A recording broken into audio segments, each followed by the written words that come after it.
शक्तीपीठ महामार्गाला विधान परिषदेमध्ये सतेज पाटील यांनी विरोध केला आहे। ज्यांच्यासाठी मागणी नसताना रस्ता केला जातोय ते हुजूर कोण?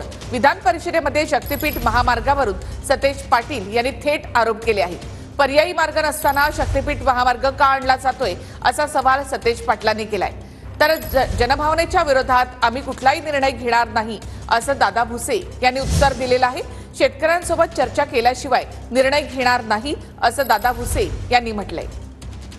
मोनार्क नावाच्या कंपनीने 9 महिन्यात हा प्रस्ताव तयार केला। हे काय जावया मोनार्क कंपनी तुमची? समृद्धीमध्ये सुद्धा याच कंपनीने वाटोळा लावलं या महाराष्ट्राचं। हे विशिष्ट त्या कॉन्ट्रॅक्टर दार्जिन हा रस्ता करण्याचं या ठिकाणी धोरण सभापती महोदय प्रामुख्याने या ठिकाणी मंत्री महोदय स्पष्ट सांगत नाहीत रद्द करणार म्हणून, जाहीरपणे बोल। 11 लोकसभेचा फटका बसलाय, अजून तुम्हाला फटका घ्यायचा असला तर घ्या या रस्ता करून शक्तीपीठचा। कुठलाही प्रकल्प जनतेवर थोपणार नाही अथवा रेटून नेणार नाही। त्यानुसार या शक्तीपीठ महामार्ग प्रकल्पात ज्या ठिकाणी विरोध आहे त्याची फेरआखणी करता येईल का? मात्र जनतेला विश्वासात घेतल्याशिवाय कुठलाही प्रकल्प पुढे